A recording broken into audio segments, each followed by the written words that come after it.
Last கிளாஸ்ல என்ன பார்த்தோம்னா, இந்த தெர்மல் கண்டக்டிவிட்டி தியரி பார்த்தோம். That K equal to rho time the specific heat time the integral of d theta by dt times dx divided by d theta by dx at a point B. So, இதில வந்து நம்ம என்ன பார்க்க வேண்டியதுன்னா, this portion this integral can be determined by the dynamic part of the experiment.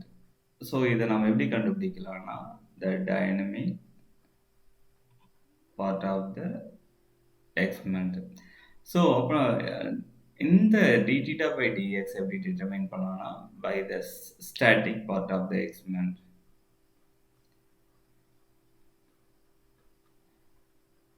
So இந்த ரெண்டு பார்ட்டை தான் இப்போ நம்ம இந்த ஃபோர்ஸ் மெத்தட் எக்ஸ்பெரிமெண்ட்டில் பார்க்க போகிறோம். இது ஏன் ஸ்டாட்டிக் பார்ட்னு சொல்கிறோம்னா டி தீட்டா பை டிஎக்ஸ் அந்த டினாமினேட்டர் இட்ஸ் ஜஸ்ட் கிரேடியன்ட், அங்கே எந்த ஒரு டைம் டெரிவேட்டிவ் இல்லை, அதனால் இட்ஸ் ஸ்டாட்டிக் பார்ட். நியூமரேட்டர் பார்த்தீங்கன்னா d theta by dt there is a time derivative. So அதனால தான் அதை என்னன்னு சொல்லலாம், it's dynamic part, it's changing with respect to time. So நம்ம என்ன செய்யலாம்னா ஃபஸ்ட்டு வந்து the static part of the experiment பார்த்துக்கலாம். So the first one static part of the experiment.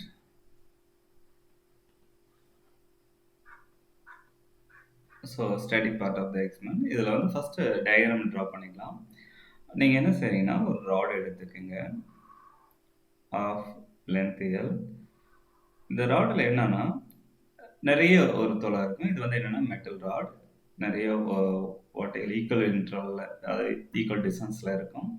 இந்த ராடோட ஒரு எண்டு என்ன செய்யணும்னா ஒரு ஹீட் சேம்பருக்குள்ள கனெக்ட் பண்ணிக்கலாம். So you have to connect with the heat chamber.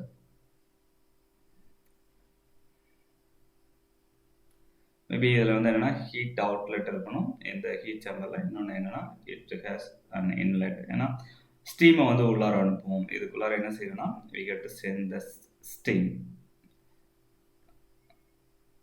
So இந்த ஸ்டீம் உள்ளார வந்து என்ன இருக்குன்னா இதுக்கு கேஸஸ் ஹீட் பண்ணும்.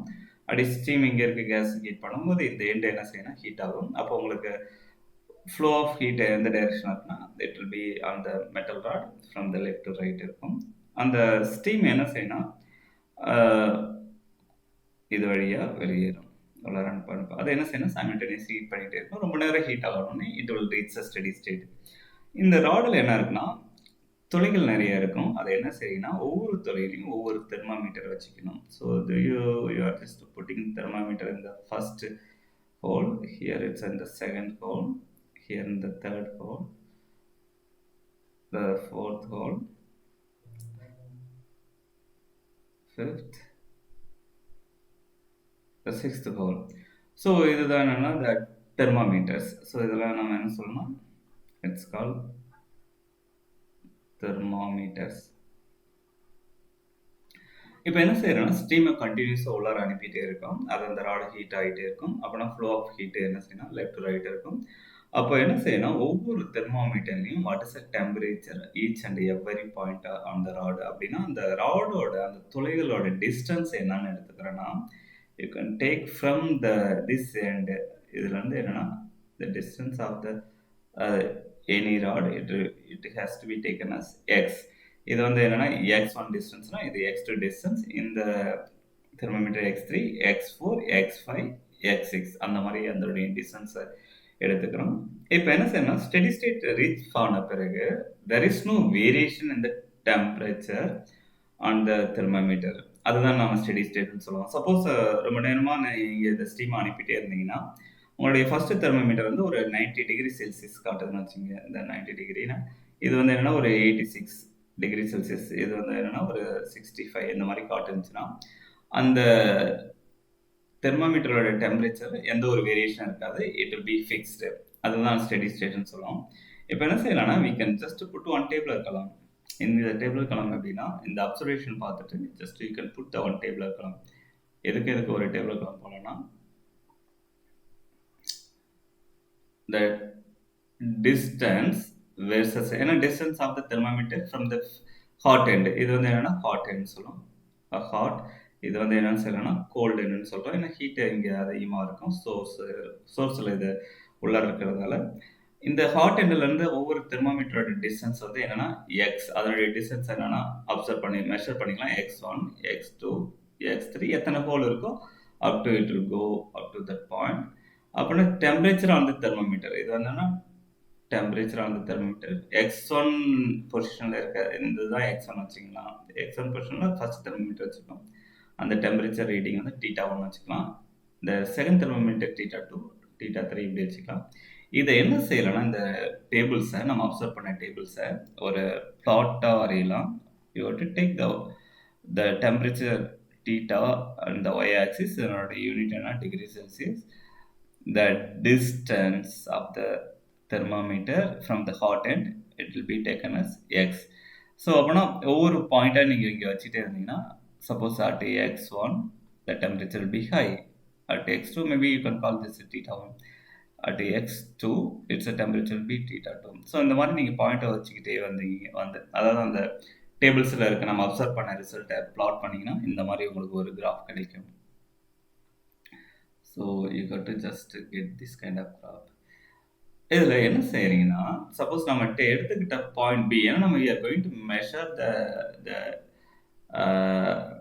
derivative dθ by dx the temperature gradient at a point B. நம்ம எடுத்துக்கிட்ட பாயிண்ட் ஆக்சுவலாக என்னன்னா பி இங்கே இருக்குன்னா அந்த ஆக்சுவலி இது ரெக்டாங்குலர் ராட் இப்படி இருக்கும். அந்த பாயிண்ட் பி, இந்த portion P portion R P point. அந்த பி பாயிண்ட்டுக்கு நேராக இப்போ எக்ஸ் வந்து பி இங்கே இருக்குன்னு வச்சுங்க. அந்த பி பாயிண்ட் அந்த ராடில் இங்கே இருக்குன்னா that distance you are calling its X. So அதுக்கு நேராக என்ன செய்றீங்கன்னா ஒரு புள்ளி வச்சுக்கிட்டு ஒரு டேஞ்சன்ட் ட்ரா பண்ணணும். So you can just put the dot at the, ஏன்னா at the length b from the hot end you have to put the one point here, then you need to draw that tangent. டேஞ்சன்ட்னா ஒரு தொடுகோடு, அதை தொட்டுட்டு போகிற ஒரு தொடுகோடு வரையணும். you can just extend up to the x axis. இந்த தொடுகோடை extend பண்ணிங்க. இதுலேருந்து என்னென்னா இந்த பாயிண்ட்டை வந்து என்னென்னு வச்சுக்கலாம்னா ஏன்னு வச்சுக்கலாம், இந்த பாயிண்ட் ஓன்னு வச்சுக்கோங்க. This point is P, already தெரியும். இதை வந்து சின்னு வச்சுங்க, இன்டர்செக்ஷன் பாயிண்ட். இப்போ இந்த ஆங்கிள் வந்து என்னென்னா இட்ஸ் ஆல்ஃபான்னு வச்சுக்கிட்டிங்கன்னா நீங்கள் அழகாக இந்த டிஸ்டன்ஸ், அதாவது இது என்னன்னு தெரியும், இந்த டிஸ்டன்ஸ் என்னன்னு தெரியும், இந்த டிஸ்டன்ஸ் என்னன்னு தெரியும், ஓபி பிசி. therefore நீங்கள் the tangent, and the tangent உடைய slope தான் at a particular point in the curve it will be that dθ by dx at the point B. So the tangent of the slope of the tangent it's a dθ by dx at the point B. அதுதான் நம்ம இப்போ measure பண்ணுறோம். that will be equal to the slope of the tangent. அந்த ஸ்லோப்பை எப்படி கண்டுபிடிக்கலாம்னா already it's easy, rise over run. அது என்னன்னா இங்கே ரைஸ் பார்த்தீங்கன்னா OP or PO divide by run பார்த்தீங்கன்னா பிசி. ரன்னா அந்த எக்ஸ் ஆக்சிஸ் லென்த், ரைஸ்னா it's y axis length. That will be equal to என்ன சொல்லணும்னா tan ஆல்ஃபா. ஏன்னா இது பார்த்தீங்கன்னா இட்ஸ் பி லுக்கிங் லைக் ஒரு right angle triangle. tan alpha equal to opposite to the adjacent. So that opposite to the adjacent this ratio it will determine the temperature gradient at a particular point B. இதுதான் the first part of the experiment. The static part of the experiment வந்து ஈஸியாக நம்மளுடைய denominator கண்டுபிடிச்சலாம். இப்போ நம்ம dynamic part of the experiment என்னன்னு கண்டுபிடிக்கலாம். So எப்படி பண்ணுறது, we can go to the next slide. Dynamic part of the experiment.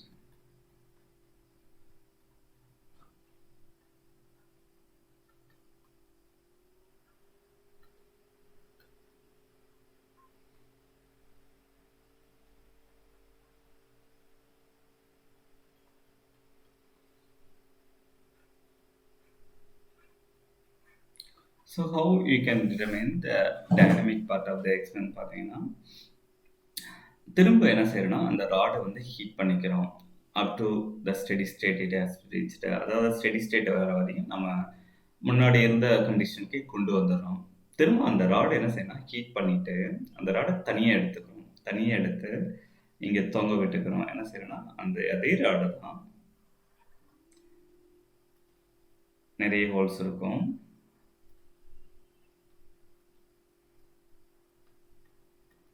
அதனுடைய சென்டர்ல என்ன செய்றீங்கன்னா, ஒரே ஒரு தெர்மோமீட்டர் மட்டும் வச்சுக்கிறீங்க. இந்த ராட் என்ன செய்றீங்கன்னா, இந்த 2 எண்ட்லயும் கட்டி தொங்க விட்டுறீங்க. இங்க வந்து ஒரு ஹூக் மாரி இருக்குன்னு வச்சுக்கங்க. இத வந்து இங்க கட்டி தொங்க விட்டுறீங்க. This is a fixed rigid. இங்க கட்டி தொங்க விட்டுக்கிட்டு, இங்க என்ன செய்ய போறோம்னா, just we are observing the cooling curve. அதாவது இது இந்த ராட கூல் பண்ணுகிறோம். ஏன்னா, அது என்ன செய்யும்னா, அந்த ஹாட் அண்ட் ராட எடுத்து என்வைரன்மென்ட்ல வச்ச உடனே, உங்களுக்கு என்ன செய்யும்னா, கொஞ்சம் கொஞ்சமா அந்த ஹீட் எனர்ஜி என்ன செய்யும்னா, it will loss by its radiation to the surrounding. அப்போ உங்களுக்கு டெம்பரேச்சர் ஆஃப் த ராட் என்ன செய்யும்னா, கொஞ்சம் கொஞ்சமா குறைஞ்சுக்கிட்டே வரும். டைம பொறுத்து. அப்படின்னா ஈக்குவல் இன்டர்வல் ஆஃப் டைம். அதாவது என்ன செய்றீங்கன்னா, you are going to take the one observation. இந்த டேபிளுக்குள்ள என்னன்னா, இட்ஸ் அ டைம், அதாவது equal interval of time. First initial time 0னா, நெக்ஸ்ட் வந்து ஒரு 30 செகண்ட், நெக்ஸ்ட் ஒரு 60, நெக்ஸ்ட் 90. இல்லைன்னா நீங்கள் என்ன செய்யலாம்னா 60 செகண்ட் எடுத்துக்கலாம். இல்லைன்னா 1 minutes. That is depend on the nature of the rod.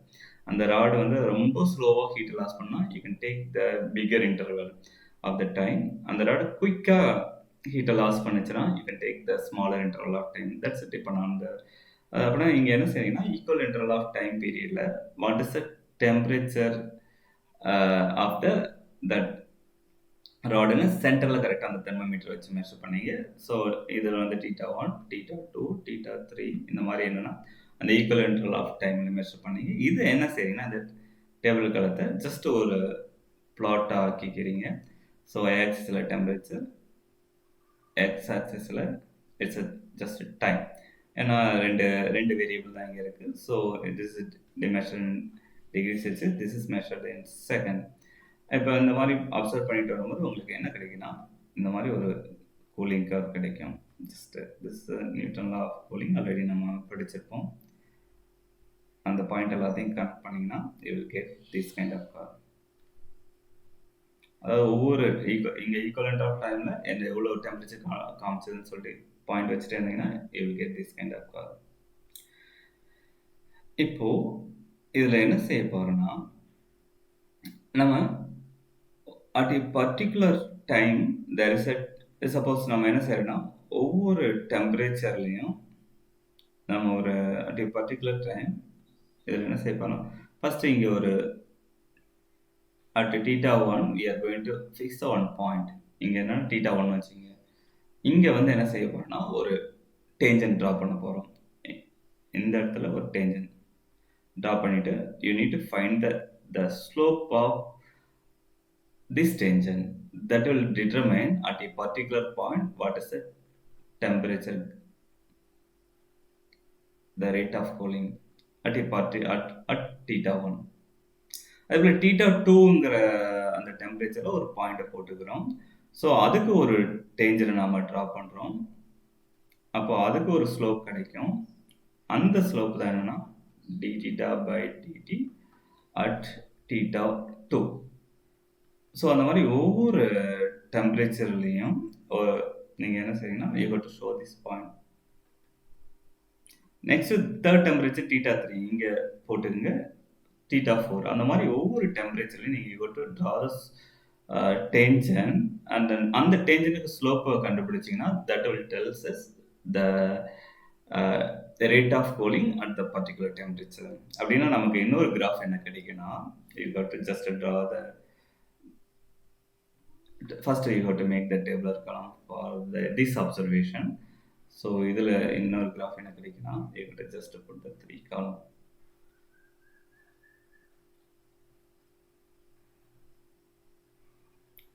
இதில் என்னன்னா, இந்த ஒவ்வொரு டெம்பரேச்சர்லையும் என்ன கண்டுபிடிக்கிறேன்னா dθ/dt. இந்த அப்படின்னா எனக்கு θ1ல எவ்வளோனா வாட் இஸ் dθ/dt at θ1. அதே போல் θ2ல எனக்கு கிடைக்குன்னா dθ/dt at θ2.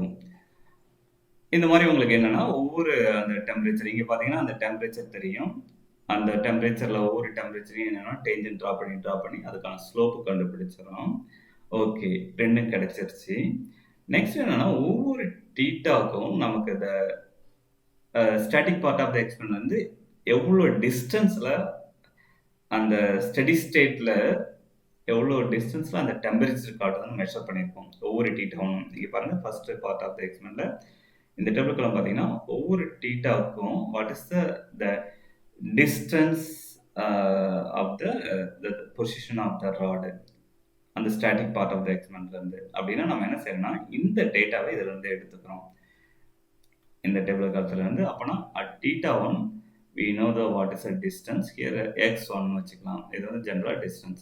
At θ2 what is the distance அதாவது அட் ஸ்டெடி ஸ்டேட். இந்த இது வந்துன்னா இந்த டேபிளுக்குலாம் எதுல இருந்து எடுத்துக்கணும் அந்த அந்த காலம் மட்டும் அட் ஸ்டெடி ஸ்டேட் டேபிள் காலத்துல இருந்து எடுத்துக்கிறோம்.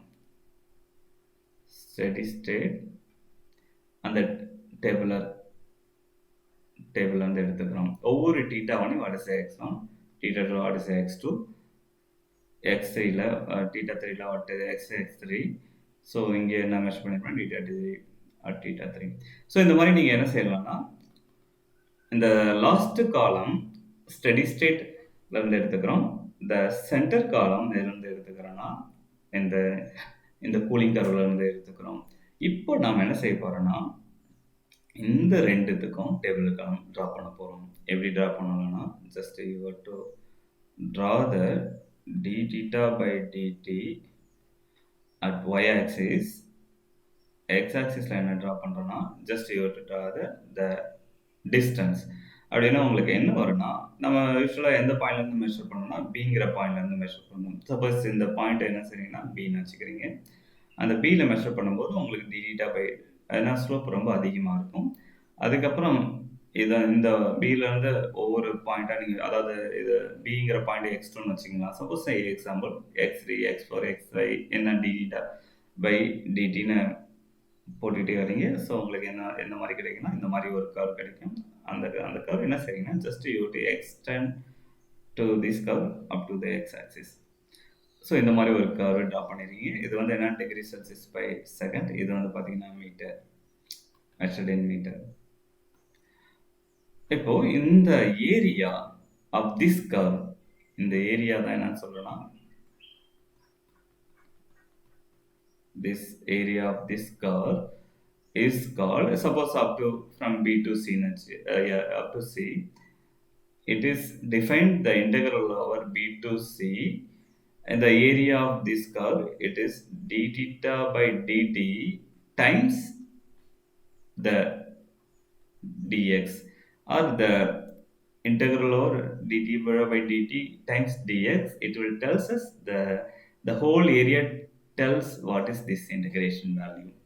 அப்படின்னா நம்ம ஜஸ்ட் அந்த இன்டெகிரேஷன் என்ன செய்யலாம்னா அனலிட்டிக்கலா பண்ணல. Just we are taking the data from the observation then we are plotting it. We are just finding that integral using this plot. அந்த area under the curve it will determine from the B to C dθ by dt times dx. நம்ம எந்த பாயிண்ட்ல இருந்து எடுத்துக்கலாம் அந்த பிங்கிற பாயிண்ட்ல what is the theta value எடுத்துக்கிட்டு அதுல இருந்து எடுத்துக்கிறோம் இந்த டேபிள்குலாம். அந்த சப்போஸ் பிங்கிற பாயிண்ட் இங்கே வருதுன்னு வச்சுக்கலாம். வாட் இஸ் த தீட்டா இந்த இந்த இது கீழே வர போர்ஷன் மட்டும் பிளாட் பண்ணி அந்த ஏரியாவை நம்ம கால்குலேட் பண்ணிக்கிறோம்.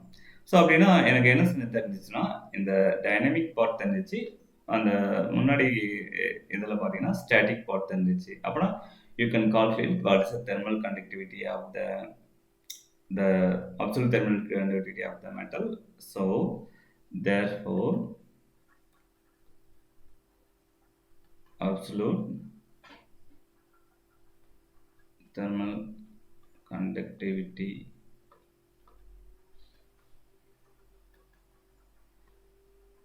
of the metal the K is equal to and density of the rod is constant. அது நமக்கு என்னன்னு தெரியும். Specific it will be given. அது என்னன்னு தெரியும். The integral over B to C dθ by dt into dx. இது வந்து கிராஃப்ல இருந்து இந்த செகண்ட் கிராஃப்ல இருந்து நம்ம ஈஸியா இந்த ஏரியாவை கால்குலேட் பண்ணலாம். இதுவும் தெரியும். நெக்ஸ்ட் பார்த்தீங்கன்னா whole divide by dθ by dx at a point B. இதுவும் நமக்கு என்னன்னா we can measure it from the table. அப்படின்னா ஒன்ஸ் நமக்கு இது தெரிஞ்சிச்சு இதுவும் தெரிஞ்சிச்சு இதுவும் தெரிஞ்சிச்சுன்னா we can find what is the k. K is defined as the absolute thermal conductivity of the given metal. இதனுடைய யூடின் என்னன்னா watt meter minus one kelvin minus one. So இதுதான் என்னன்னா உங்களுக்கு இந்த ஃபோர்ப்ஸ் மெத்தட்னு சொல்லுவோம். இதுக்கு சில அட்வான்டேஜஸ் இருக்கு. It will be cheap in cost. So என்ன பார்த்தீங்கன்னா it is maybe it is we can just perform in the normal lab. அதெல்லாம் ஒரு மெயின் அட்வான்டேஜ். இது டிஸ்அட்வான்டேஜ் இருக்கு. இதில் என்னன்னா the specific heats at higher temperature it will be different for different metal. So அதை constant எடுத்துக்க முடியாது. அப்படின்னா இங்கே நம்ம என்ன செய்யறோம்னா we are just measuring approximately what is the thermal conductivity, not accurate value. So அதுதான் இதனுடைய ஒரு மெயின் டிஸ்அட்வான்டேஜ். இது பார்த்தீங்கன்னா இன்னொரு டிஸ்அட்வான்டேஜ் பார்த்தீங்கன்னா it will consume the more time. Sometime நம்ம என்ன செய்யறோம்னா ஒழுங்கா கூல் பண்ண மாட்டோம். ஒழுங்கா கூலிங் கர் கிடையாது. சம்டைம் சப்போஸ் நம்ம ஏதாவது டேட்டா எடுக்க மிஸ் பண்ணிட்டோம், திரும்ப அதை என்ன செய்யணும், ஹீட் பண்ணணும் அந்த ராடு. திரும்ப அது தண்ணியை கொதிக்க வச்சு ஸ்டீமை உள்ளார அனுப்பி நம்ம அந்த ராடை ஹீட் பண்ணி ரொம்ப நேரம் வெயிட் பண்ணோம். அது ஸ்டெடி ஸ்டேட் ரீச் ஆகுற வரையும். அதுக்கப்புறம் அந்த ராடை வெளியில் எடுத்து வச்சு திரும்ப நாம பண்ணணும். இந்த மாதிரி அந்த எக்ஸ்பெரிமெண்டல் டிஃபிகல்ட்டிஸ் இருக்கு. மற்றபடி it will be one of the good method, old method to find the absolute thermal conductivity of the metal. Thank you all.